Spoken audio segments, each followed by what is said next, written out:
Hey listeners, welcome to another season of Cozy One Podcast. We have made it to season 8. This season, I want to shine the light on mama's health, aka women's health, and some of these illnesses that I will be discussing with special guests can also affect men, but I really want to focus on what illnesses women go through and deal with and have to make sure their bodies are in check, have to make sure their diet is in check, especially if they want to carry children or carrying children. And you know, the knowledge of knowing your family history, how important it is for your health and your life. And that's what I wanted to focus on in this season. I hope you guys enjoy all of the guests. We're going worldwide with these guests. I'm talking to women across the water, across the pond, as they call it. I'm talking to women from different walks of life, and I just want you guys to get the information, learn from the information, and take that with you and spread it to someone who, you know, needed more insight on what they're going through or what their symptoms are. I hope you guys enjoy Cozy One Podcast. Don't forget to hashtag Cozy One Podcast. You can find me on Twitter, IG, and Facebook. Hey Cozy One fam, this is JC, the dopest mommy around and owner of He Hates My Tees, a novelty t-shirt company based out of Arlington, Texas. This is our first year grinding it out, and baby, it's been a beautiful journey. I'm a mommy of 2 spicy kids, Davy and Jameson, and an educator. And I started my company as a way to be self-sufficient and control my own narrative on my value after working several years in a corporate environment being, you know, undervalued. My latest collection is called The Dopest Around, saluting all dope ass folks. We just released the Dopest Mommy Around dad hats, and they are fire. You hear me? Fire. It's available in several colors. Follow us on IG at He Hates My Tees and visit our website, hehatesmytees.com. And that's tees, Tees. Use code COZY15 for 15% off your purchase. Love ya, be dope, stay dope, and I'll see you around. The guest that I have for you guys today is my mom. So please excuse the sound, but she did the best she can for a 66-year-old lady. Enjoy. Hypertension.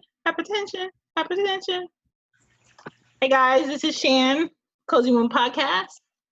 This is season 8, Mama's Health. We're focusing on hypertension for episode 11. I have here my mother. She would know because she's very ill with lots of things, hypertension being one of them. Welcome once again, Jennifer. Welcome. So, what is hypertension? Hypertension is irregular blood pressure. Hyper meaning high blood pressure. Okay. Abbreviated HBP. Yes. And that also is a precursor to heart disease. Hypertension and heart disease go hand in hand because when you have hypertension, you tend to have heart issues. Okay, so which one did you get first? Was it the heart disease or was it the hypertension? I had hypertension as of age 16. Oh, wow. I did not know I didn't find out about my valve problem until I was up in my 20s. When I realized I was having palpitations and chest pains and all of that. Mm-hmm. But from age 16, I was on high blood pressure medicine. Mm-hmm. So yes, I had it. That also is inherited from my family line. My grandmother had bad hypertension. My mother had bad hypertension. So yeah, that's also an inherited disease. And your third brother, when he was 16, he started developing hypertension too. How do you know you have hypertension? Or like, what are the Well, signs that you have hypertension? for me, mine, I would just have a lot of headache and I pass out. They found out with me because I would pass out and nobody know why I passed out until they took me to the doctor, and I would get blackouts from my blood pressure being so high when I was young. And they took me to the hospital and they found out I had hypertension, and they put me on medicine at age 16. Um, yes, so I suffered for that all my life, and every time I tried to get off the medicine, I end up in the hospital. So yeah, and I've gone through many medications for hypertension, and I would walk around. My blood pressure was so bad that I would walk around with my lower number. That's supposed to be in the low 70s.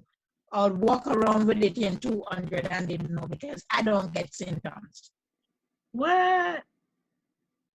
Yes.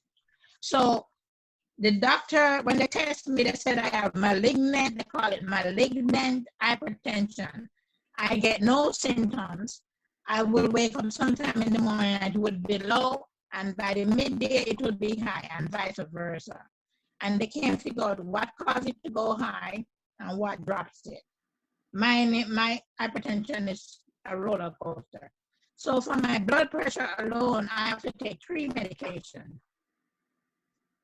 I take amlodipine, I take carvedilol, and I take what's the other name of it? They just changed it. I'm trying to remember the new one. They switched. How often do they change it? It depends if it's not working. If it's not working, because I take losartan, carvedilol, and amlodipine. I've been on amlodipine for about maybe 15 years. Oh, wow.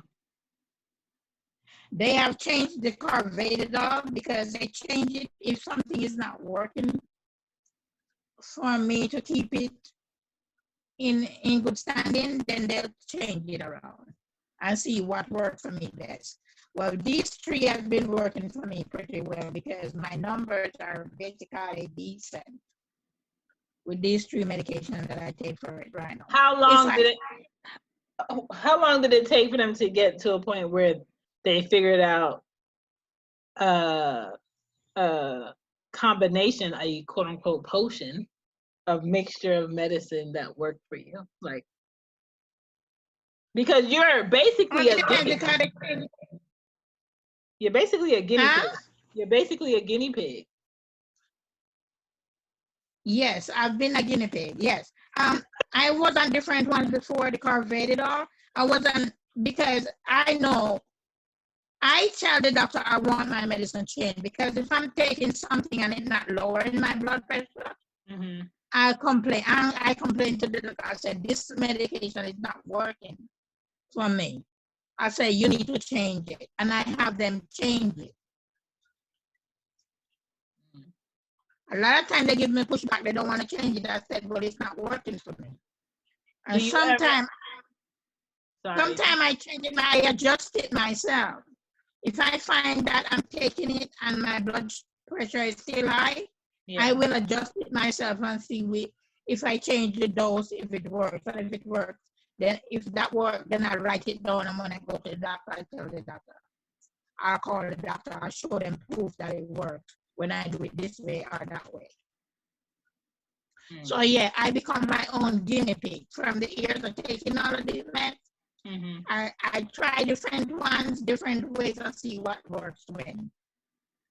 Do you ever feel like some of your illnesses come from side effects of other medicines working in your body together? Definitely. Because everything you take has a side effect. All of these medicine I'm taking, it has a side effect. So I check my side effects, and I'll be taking something and I'll check, side effect, or if something don't feel right in my body, I say, okay, this don't feel right. Let me try this, because I was taking a medication. They put me on this medication called gabapentin for cramping in my legs that I get from the diabetes. Mm-hmm. And they want me to take like about 8 pills a day. I said, I'm not taking that. For I what take medicine? gabapentin from one medicine. They want me to take 2-3 times a day. I don't do that. Mm-mm. I tell the doctor, I'm not doing that. That's too much. You basically put your body in shock. Yes. So I don't do a lot of the medicine they give me. I don't take them more. They give me. They tell me to take, because it's okay. I have to take a steroid to keep me from swelling up for the rheumatoid arthritis. Mm-hmm. And they want me to take 5 milligrams 3 times a day. You know how much I take? I take half of the 5 milligrams twice a week. So I take 2.5 milligrams twice a week. Instead of taking 5 milligrams 3 times a day. Does that help? It keeps me from swelling up. I still feel pain, but then if I take the steroid like they want me to take it, then I end up getting yeast infection. And a lot of other side effects that come from that. I take just enough to make me function. I'm not taking the high dosage they want me to take, because I know it's not good for me and it's going to cause other issues. Right. So I study my medication. I study how it works in my system, what it do for me, and if I take certain amount, what it does. And if it causes me a problem, then I cut it. So I adjust my dose. I take what they give. I take it when they prescribe it. I feel it, but I adjust it to how my body works for me. So that's why I said you have to know your body well to know how your body works. Because if I take these medicines the way they want me to take it, I don't think I would be alive today. No, I know myself well enough to know what works for me. Yeah. And I'll take, some doctors hate when you do that. Some doctors hate when you tell them, look, I'm not going to do this because A, B, C, and D. But there was this one doctor I had when I was down in West Palm. He was an African doctor, Dr. Addo. And when I go to him and he gave me something, I tried and I go to him and I said, Dr. Addo, I can't do this. I have to do this. He said, why? And when I tell him why, he said, okay, you've been living in your body longer than I know you. So you know what's good for you. And he will follow my lead. As long as I keep track of what's going on and report to him, it's fine with him. For me to, he said, you know your body. I said, I can't tell you what works for you. You're living in that body. So I think that's the kind of approach a doctor should have with a patient. But some of these doctors want to behave like they're gods. Yes. I want to tell you what to do. And I don't buy that mess. They can tell me all they want, but I'm going to do what's best for me because I know me. Right.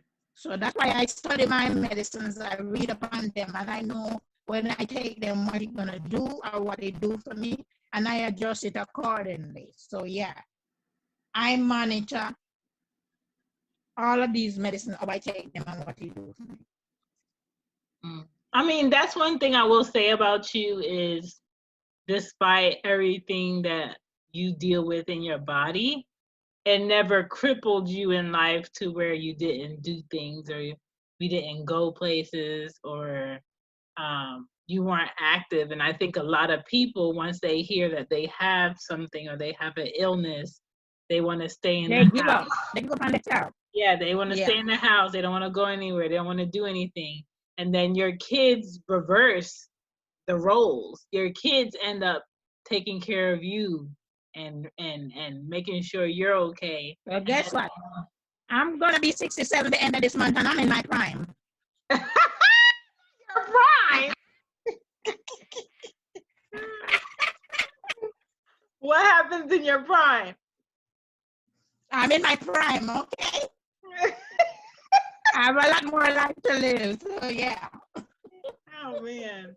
It's just, I think it's a lot to do with your mindset and your attitude on what you want to do with everything you have, because hypertension, it can be treated, but it can also lead to strokes, and you've had strokes. Heart disease, you deal with heart disease. And I have several mini strokes. I had one major stroke in '89, and I have several mini strokes. Right. But I deal with them. Yeah. Congestive heart failure, where your heart doesn't pump right.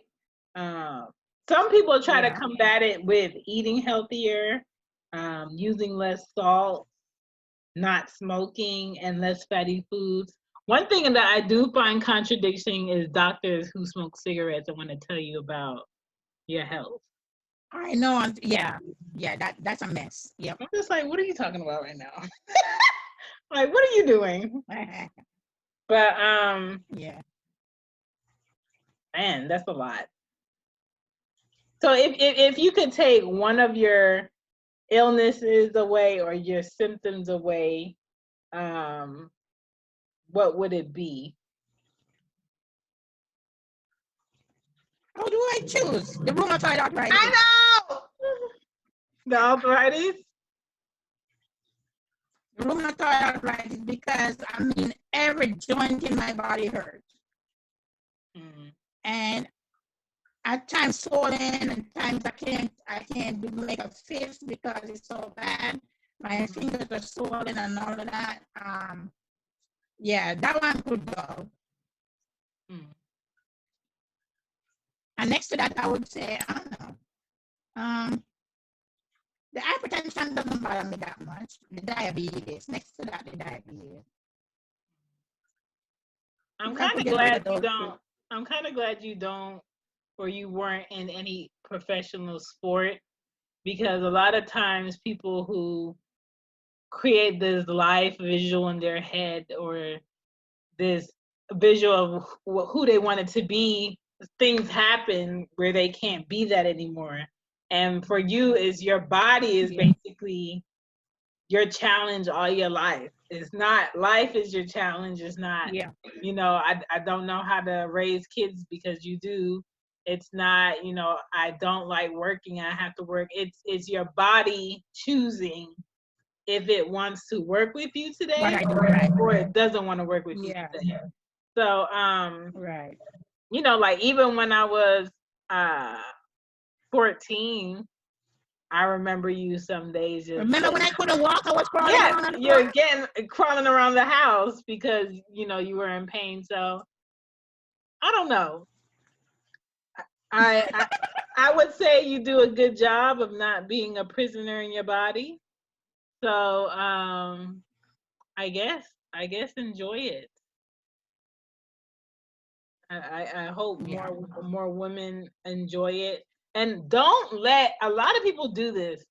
Do not let doctors, because they have degrees and they have that white jacket and they have that doctor's office, tell you the probability of you having a child or being able to carry a child is not possibly because you have this.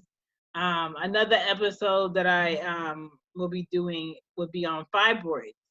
And a lot of doctors tell women with fibroids that they won't ever be able to have kids. And then, you have Sim, who has fibroids. And that's not true. She has 3 kids. So, I think it's a lot of other factors, but a lot of women get stressed in not having a kid or not being able to carry a kid. And I think a lot, one illness that is not on this list that should be, and I think is stress, because you can stress yourself into not doing anything. Yeah. Yeah. Well, okay. Yeah. That's a fact. Any advice for anybody with hypertension, or someone that's just been told they have hypertension? Or do kids get hypertension? Don't worry about it. Oh yes, children can also have hypertension. So it's important for your child to keep a check on their blood pressure and things. Yes. Yeah. Okay. Don't worry about it, but don't ignore it. I'll tell them that don't stress about it. Mm-hmm. Take rest a day at a time, stay active and eat well. That's all I can tell them. And learn your body. Learn how your body works. Everybody's body works different. Yeah. Learn your body, learn your medication, pay attention to it and see what works for you. Right. Because not everything the doctor gives you is gonna work for you. Right. And don't feel obligated to keep that doctor either. Oh no. I'm very particular about vibes that doctors give me. Like, nope, they're not it.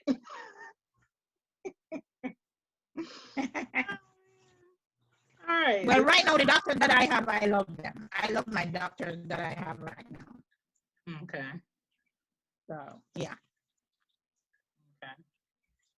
All right. Well, thank you. This is good. This is good info. You're welcome. Appreciate it. Hope it helps a lady. That was good. Hope it helped a lot of folks. Yeah. Bye. Bye.